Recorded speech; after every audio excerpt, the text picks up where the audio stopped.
know from life how precious water is. When we are thirsty, there is nothing like a drink of fresh water. In today's Gospel, Jesus uses the image of bubbling water to illustrate the eternal life that He is offering us. Jesus alone can satisfy our thirst for meaning, for the divine. May our Eucharistic celebration be a prelude to our participation in the banquet of eternal life. All stand.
In the name of the Father, and of the Son, and of the Holy Spirit. Amen. The grace of our Lord Jesus Christ, and the love of God, and the communion of the Holy Spirit be with you all. And with your spirit. My dear brethren, let us acknowledge our sins and so prepare ourselves to celebrate the sacred mysteries.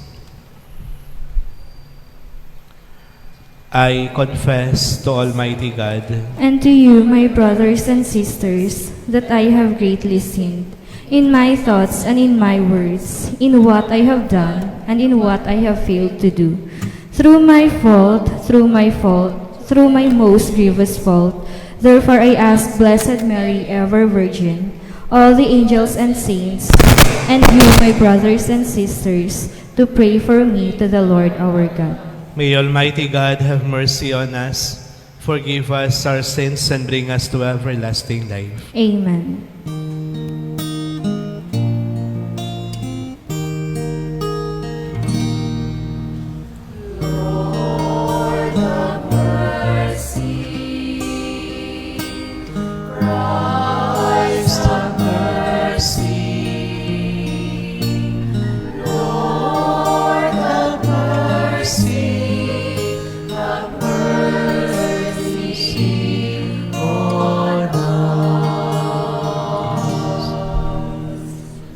Let us pray. O God, author of every mercy and of all goodness, who in fasting, prayer, and almsgiving have shown us a remedy for sin, look graciously on this confession of our lowliness, that we who are bowed down by our conscience may always be lifted up by your mercy. Through our Lord Jesus Christ, your Son, who lives and reigns with you in the unity of the Holy Spirit, God, forever and ever. Amen. The Lord's gift of water reminds us of the life-giving water that Jesus speaks of in the Gospel. May we drink from the rock, who is the Lord Jesus, who accompanies us in our journey.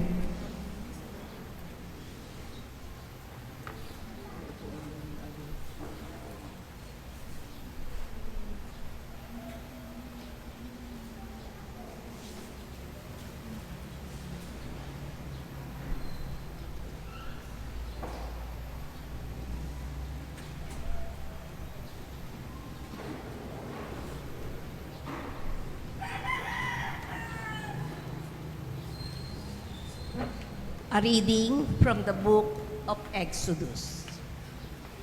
In those days, in their thirst for water, the people grumbled against Moses, saying, "Why did you ever make us leave Egypt?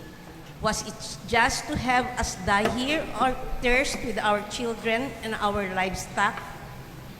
Some more cried out to the Lord, "What shall I do with these people? A little more, and they will stone me." The Lord answered Moses, "Go over there in front of the people, along with some of the elders of Israel, holding in your hand as you go the staff with which you struck the river. I will be standing there in front of you on the rock of Horeb. Strike the rock, and the water will flow from it for the people to drink." This Moses did in the presence of the elders of Israel. The place was called Massah and Meribah, because the Israelites quarreled there and tested the Lord, saying, "Is the Lord in our midst or not?" The word of the Lord. Thanks be to God. If today you hear His voice, harden not your hearts. If today you hear His voice, harden not your hearts. Come, let us sing joyfully to the Lord. Let us acclaim the rock of our salvation. Let us come into His presence with thanksgiving. Let us joyfully sing psalms to Him.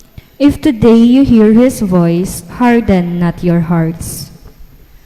Come, let us bow down in worship.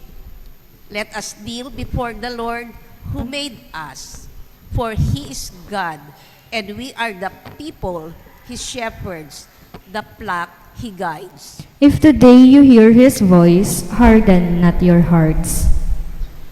Oh, that today you will hear His voice. Harden not your hearts as at Meribah, as in the day of Massa, in the desert, where your fathers tempted me. They tested me, though they had seen my work. If today you hear His voice, harden not your hearts. God pours into our hearts what we thirst for: faith, hope, love, and the Spirit, the giver of life. These are given to us through Jesus Christ our Lord.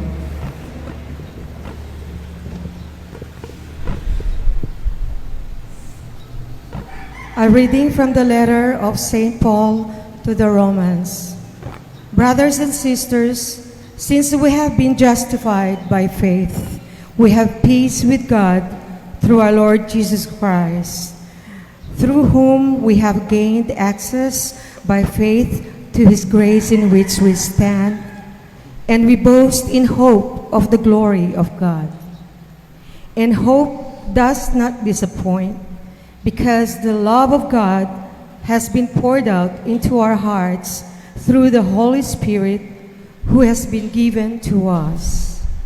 For Christ, we were still helpless, died at the appointed time for the ungodly. Indeed, only with difficulty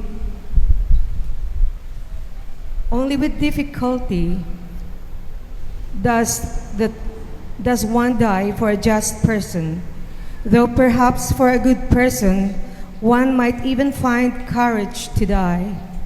But God proves His love for us in that while we were still sinners, Christ died for us. The word of the Lord. Thanks be to God. All stand.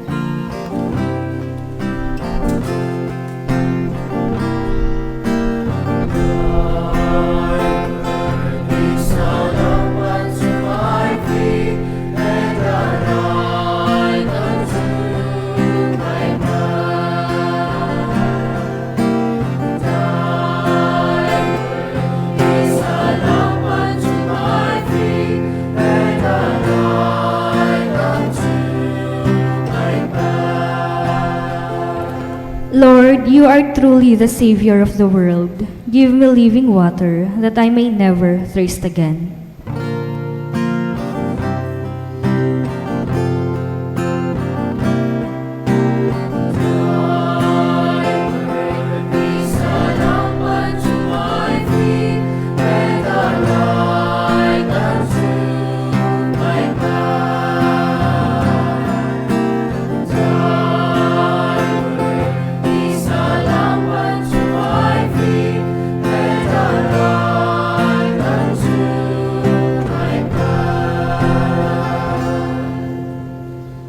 The Lord be with you. And with your spirit. A reading from the Holy Gospel according to St. John. Glory to you, O Lord.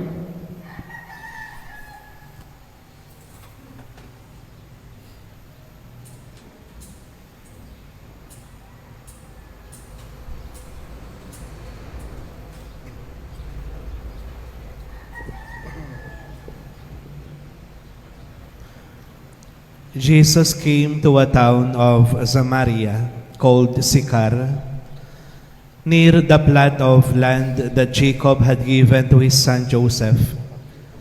Jacob's well was there.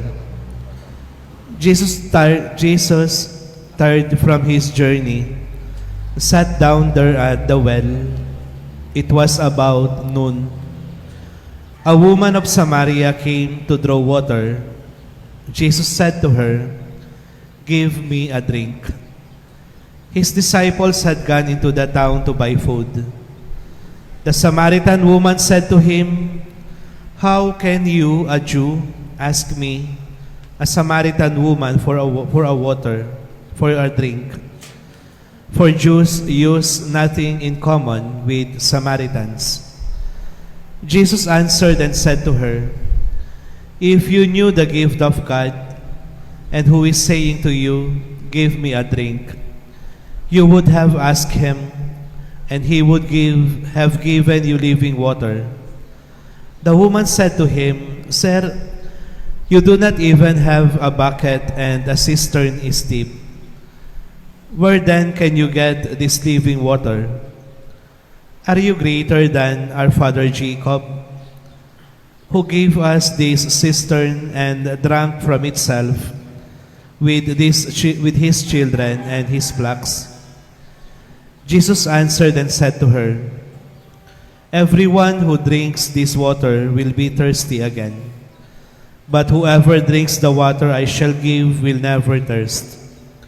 The water I shall give will become in him a spring of water welling up to eternal life." The woman said to him, "Sir, give me this water so that I may not be thirsty or have to keep coming here to draw water. I can see that you are a prophet.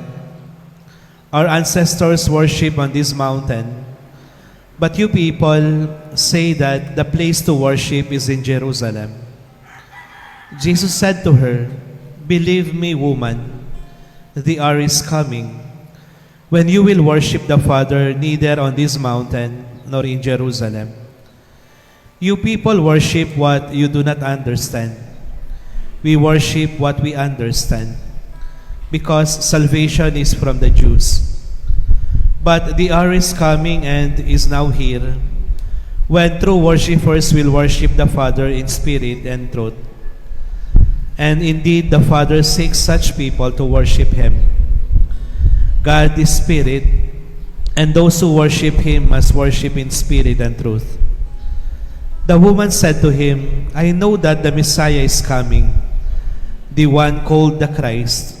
When He comes, He will tell us everything." Jesus said to her, "I am He, the one who is speaking with you." Many of the Samaritans of that town began to believe in Him. When the Samaritans came to Him, they invited Him to stay with Him, and He stayed there 2 days. Many more began to believe in Him because of His word.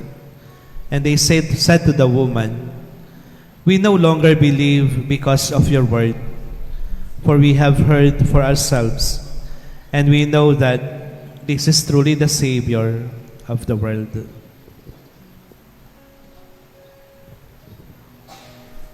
The Gospel of the Lord. Praise to you, Lord Jesus Christ.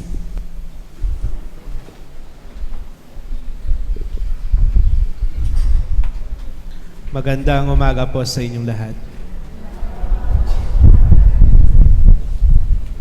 Kung napansin po ninyo, napakahaba ng Ebanghelyo ngayon. Pero sa katotohanan po, ang ginamit ko pa ay yung shorter form. Hindi pa po ito yung kabuuan. Dahil kung babasahin po natin yung buo, marahil hanggang ngayon, hindi pa po tayo tapos. Sa Ebanghelyo po ni San Juan, ito po yung pinakamahabang pakikipag-usap ni Jesus sa isang tao. Isang babaeng Samaritano ang nakausap ng Panginoon. At ang Ebanghelyong ito ay hindi po natin palaging napapakinggan. Basta tuwing ikatlong linggo ng Kwaresma, dito po siya ginagamit. At ano po ang mensahe ng Ebanghelyong ito para sa ating lahat? Ganito po yung nangyari. Si Jesus, galing sa mahabang paglalakbay, pagod at uhaw, nakakita po siya ng isang balon at naupo po siya doon. Wala yung kanyang mga apostoles nagpunta ng bayan para bumili ng pagkain. Dumating yung babaeng Samaritano, mag-iigib ng tubig sa balon. Sa unang tingin, yung magiging impression natin ay si Jesus, Father, ay nauuhaw kasi naglakbay. Kailangan niya ng tubig. Yung babae po, Father, mag-iigib kasi kailangan ng tubig ng kanyang pamilya.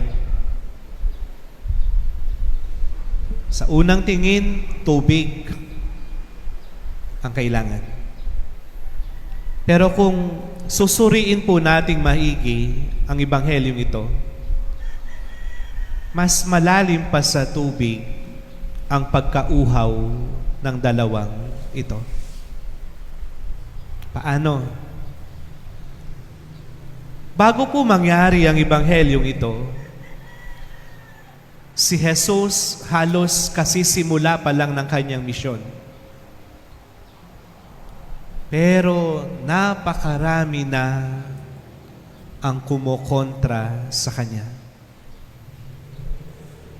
Ilang beses na siyang pinagtabuyan.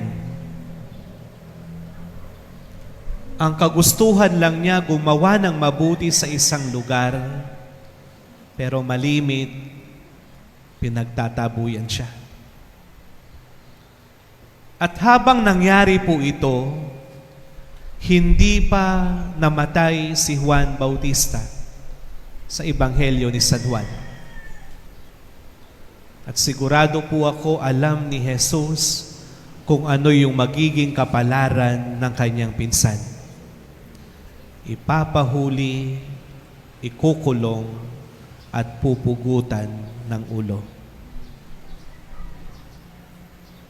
Kaya nga, yung pag-upo po ni Jesus doon sa balon, hindi lang siya nauuhaw. Naranasan nyo na po na kapag minsan napakarami mong iniisip, napakabigat ng damdamin mo, bigla ka na lang mapapaupo. Yung tipong uupo ka na lang, iisipin mo, kaya ko pa ba to? Meron pa bang solusyon? Ipapatuloy ko pa ba to? Hindi lang po tubig ang pagkauhaw na naramdaman ni Jesus. Sa kabilang banda yung babae. Ang nabanggit po dito, mag-iigib siya ng tubig tanghaling tapat. Mainit. Alam po ninyo, hindi ordinaryo ito. Bakit? Halos lahat ng mga tao noon, nag-iigib sila ng tubig umaga. Kasi yung tubig sa balon hindi pa nagagalaw masyado. Yung dumi hindi pa po tumataas, malinaw pa yung tubig. Kapag nag-igib ka ng maaga, wala pa yung araw, bubuhatin mo yung tubig na dala-dala mo, hindi ka mahihirapan. Kapag nag-igib ka ng tanghaling tapat, sobrang init, may pangamba na baka hindi mo na madatnan yung tubig sa balon at matuyo na ito. Higit sa lahat,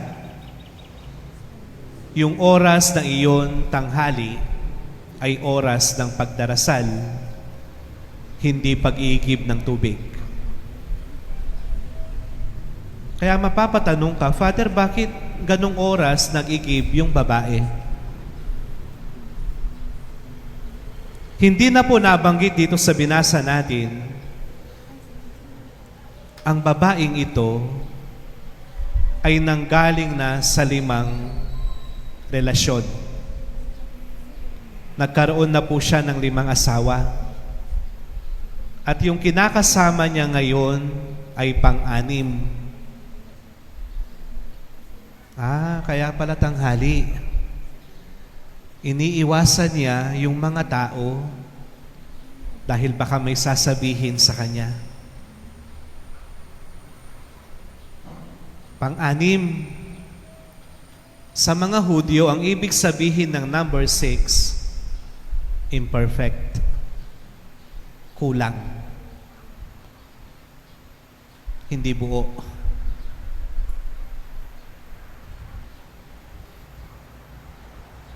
Naghahanap pa po siya ng isa. Pang-7. Kasi yung number 7 sa mga Hudyo, perfect. Kompleto. Hindi lang mag-iigib ng tubig ang babaeng ito para lang sa tubig. Meron din siyang nararanasang pagkauhaw maliban sa tubig. Imaginin mo, 1, 2, 3, 4, 5, 6. 6 na lalaki yung dumaan sa buhay mo. Marahil hindi pa niya nakikita yung tunay na saya sa mga ito. At ngayon, yung kaharap niya, si Jesus, isang lalaki, number 7, perfect.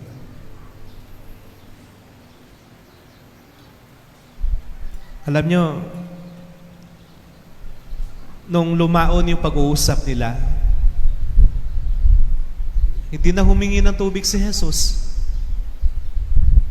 Nakalimutan na rin ng babae na nag-iigib siya ng tubig. Bakit? Kasi nagkaintindihan na sila na yung pagkauhaw nila hindi sa tubig. Ang sabi ni Jesus sa kanya, yung ibinibigay kong tubig, hindi ka na mauuhaw kailanman. Kaya ang sabi ng babae, bigyan mo ko. Hindi na sa balon. Yung ibibigay na lang ng tubig ni Jesus, yung kailangan niya. Ano po yung lesson dito? Alam niyo, napaka galing makinig ni Jesus. Sa kabila ng kanyang pagod, pinakinggan niya yung kwento ng babaeng ito at hindi niya ito hinusgahan. Siguro kung tayo lang yun, naka-6 ka ng asawa, kakaiba ka.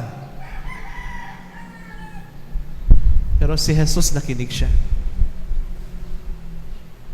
Alam nyo, sa panahon natin ngayon,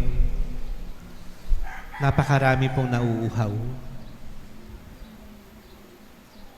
Uhaw na sana maintindihan sila. Uhaw na sana matulungan sila. Uhaw na sana kahit masamahan lang sila sa panahon na nabibigatan sila. Di mo alam yung katabi mo ngayon, merong pagkauhaw na nararanasan. Respeto. Respeto. Pangalawa, ang tinuturo po sa atin ngayon dito, sana huwag ka lang mauhaw sa mga bagay na lumilipas at panandalian. Sana palagi ka ring mauhaw sa Diyos. Sana palagi mo siyang hanapin. Sana palagi mo siyang makausap. Lalo na ngayong panahon ng Kwaresma. Minsan po naimbitahan ako ng isang kaibigan ko na seaman. Kakauwi lang niya. Meron po siyang 3 anak. Nung kumakain na po kami, may napansin ako sa mga anak niya. Never silang lumapit doon sa kaibigan ko. Ang sabi lang ng kaibigan ko, makananay kasi yung tatlong yan eh. Pero alam nyo, nung paalis na ako, hindi ko napigilan. Sabi ko sa kanya, pare, hindi lang makananay yung mga bata. May isip na sila. Sabi ko sa kanya, hindi na nila kailangan yung sapatos o chocolate na binibigay mo. Mas kailangan ka nila.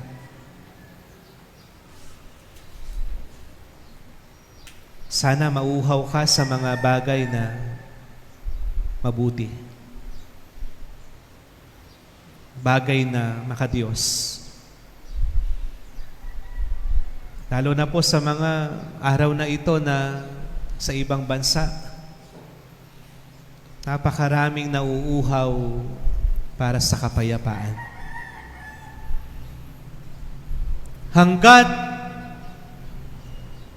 matigas yung puso ng mga leader nila, never silang mauuhaw sa Diyos. Sobrang tapang nila, hindi na nila iniisip yung mga inosenteng mga batang nadadamay. At huwag mong sabihin, Father, okay lang, malayo naman tayo eh. Ba't di nyo tignan yung presyo ng mga gasolina, diesel? Parang grade ng isang bata na hindi nag-aaral. Puro palakol. Di ba? Ito po yung lesson ngayon. Mauhaw ka palagi para sa Diyos. Dahil sa Diyos lamang mapapanatag ang ating kaluluwa. Amen.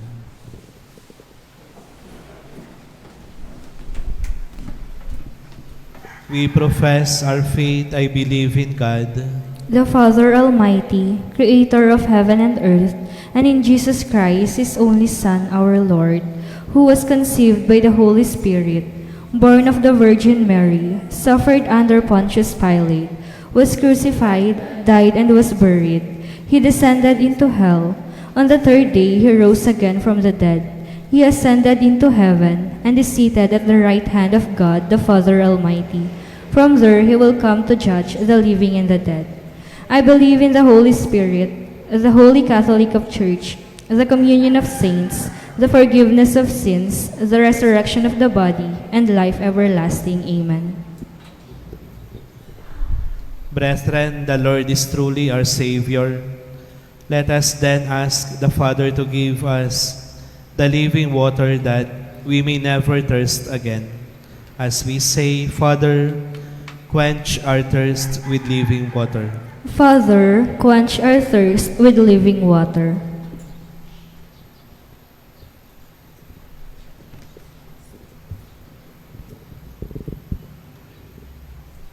Help our church leaders become channels of your living water in their ministry and service to the flock under their care, we pray. Father, quench our thirst with living water. Quench the inner longings of our national and local leaders, that they may become honest, selfless, and compassionate in both their public and private life, we pray. Father, quench our thirst with living water.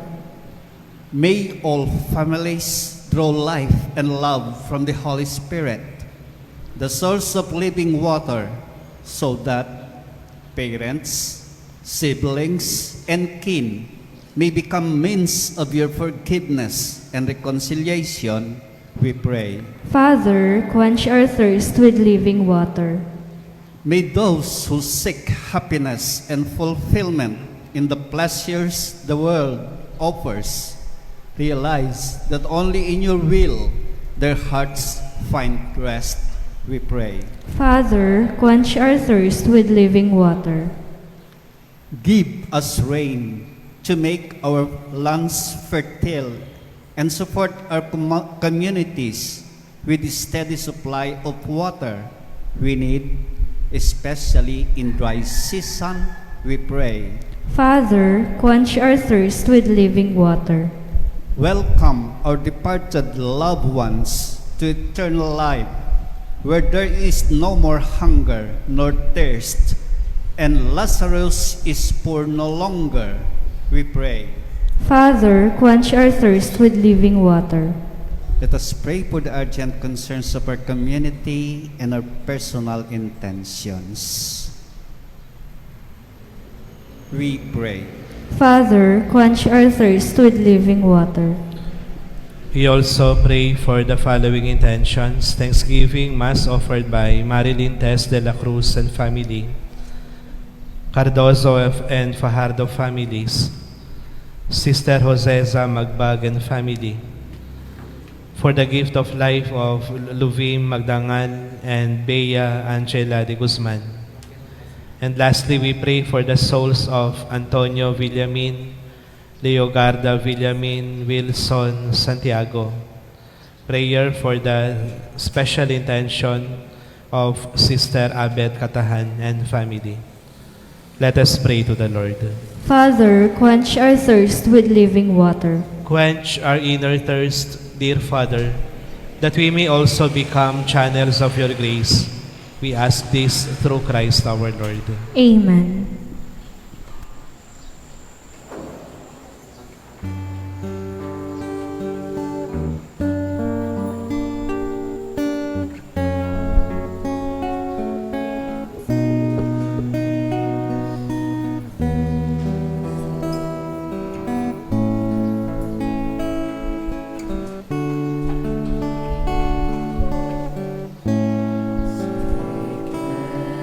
Receive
Pray, brethren, that my sacrifice and yours may be acceptable to God, the Almighty Father. May the Lord accept the sacrifice at your hands for the praise and glory of his name, for our good and the good of all his holy church. Be pleased, O Lord, with these sacrificial offerings, and grant that we who beseech pardon for our sins may take care to forgive our neighbor through Christ our Lord. Amen. The Lord be with you. And with your spirit, Lift up your hearts. we lift them up to the Lord. Let us give thanks to the Lord our God. It is right and just. It is truly right and just, our duty and our salvation, always and everywhere to give you thanks, Lord, Holy Father, Almighty and Eternal God, through Christ our Lord. For when he asked the Samaritan woman for water to drink, he had already created the gift of faith within her, and so ardently did he thirst for her faith, that he kindled in her the fire of divine love. And so we too give you thanks, and with the angels praise your mighty deeds as we acclaim.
You are indeed holy, O Lord, the fount of all holiness. Make holy, therefore, these gifts, we pray, by sending down your Spirit upon them like the dewfall, so that they may become for us the body and blood of our Lord Jesus Christ.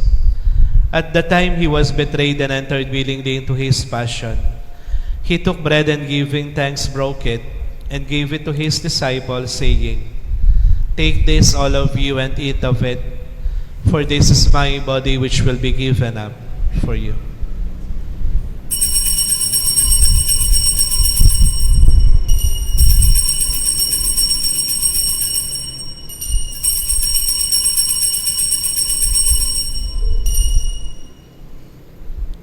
In a similar way, when supper was ended, he took the chalice and once more giving thanks, he gave it to his disciples, saying, "Take this, all of you, and drink from it, for this is the chalice of my blood, the blood of the new and eternal covenant, which will be poured out for you and for many for the forgiveness of sins.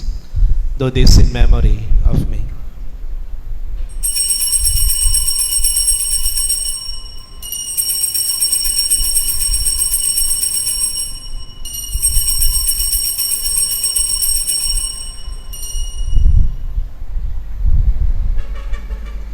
The mystery of faith.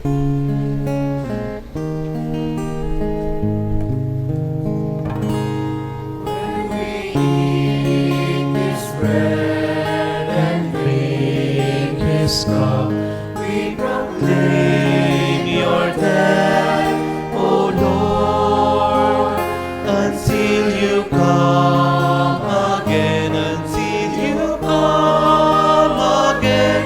We proclaim your death, O Lord. Therefore, as we celebrate the memorial of his death and resurrection, we offer you, Lord, the bread of life and the chalice of salvation, giving thanks that you have held us worthy to be in your presence and minister to you. Humbly we pray that partaking of the body and blood of Christ, we may be gathered into one by the Holy Spirit. Lord, remember your church spread throughout the world and bring her to the fullness of charity, together with Leo, our Pope, Roberto, our Bishop, and all the clergy. Remember also our brothers and sisters who have fallen asleep in the hope of the resurrection, and all who have died in your mercy. Welcome them into the light of your face. Have mercy on us all, we pray, that with the Blessed Virgin Mary, Mother of God, Saint Joseph, her spouse, with the blessed apostles and all the saints who have pleased you throughout the ages, we may merit to be co-heirs to eternal life, and may praise and glorify you through your Son, Jesus Christ. Through him and with him and in him, O God, Almighty Father, in the unity of the Holy Spirit, all glory and honor is yours forever and ever.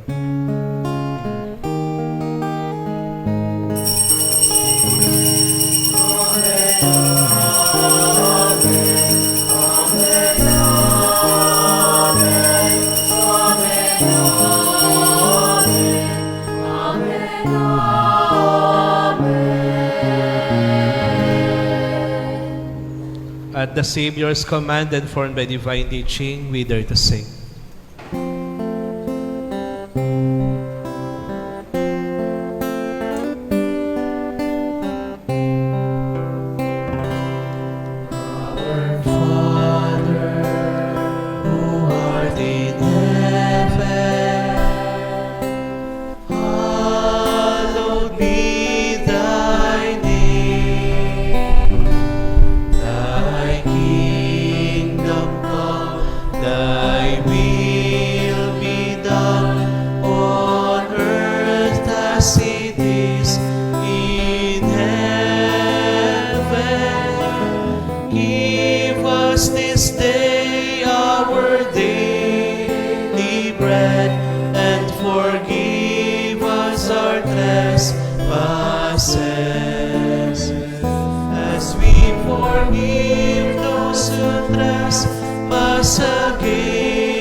Deliver us, Lord, we pray, from every evil.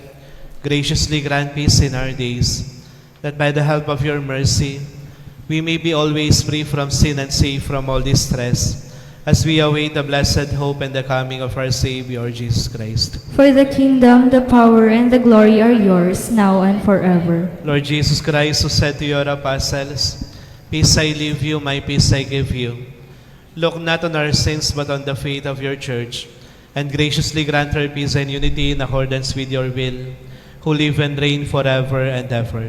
Amen. The peace of the Lord be with you always. And with your spirit. Let us offer each other the sign of peace. Sweetie.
Behold the Lamb of God. Behold him who takes away the sins of the world. Happy are those called to the supper of the Lamb. Lord, I am not worthy that you should enter under my roof, but only say the word, and my soul shall be healed.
All stand. Let us pray. As we receive the pledge of things yet hidden in heaven and are nourished while still on earth with the bread that comes from on high, we humbly entreat you, Lord, that what is being brought about in us in mystery may come to true completion through Christ our Lord. Amen. Please be seated for a while. Sa susunod po na linggo, March 15, ay walang power. Brown out po. 6:15 to 6:15 p.m. Pero meron pa rin po tayong misa. Gawa na lang po kami ng paraan para sa ating mga sound system. Magdala na lang po kayo ng pamaypay kung sakaling mainit. O magsakripisyo na lang po tayo. Kompleto pa rin po yung misa natin noon, hindi po tayo magka-cancel. Pangalawa, this coming Wednesday po, yung Stations of the Cross ay sa Barangay Gibara. Tapos po sa Friday, sa Barangay La Purisima. Alas 3 po ng hapon sa kanilang simbahan, sa kanilang chapel. Kung wala po kayong gagawin, iniimbitahan po namin kayo. At panghuli, 8 bus po yung gagamitin natin sa pilgrimage. At sa pang-8 bus, 5 na lang pong slots yung natitira. Baka po may gusto pang humabol. Nandun po yung ating treasurer at secretary. Magpalista na po kayo. Yung 5 po, kung gusto po ninyo para makasama kayo, buy one, take one po yung slot, 3,000. Na? Parehas lang ba? 5 pa po. Sana meron pa pong humabol. Thank you at tumayo po kayo. The Lord be with you. And with your May spirit. Almighty God bless you and your families in the name of the Father and of the Son and of the Holy Spirit. Amen. Go for the Mass ended. Thanks be to God.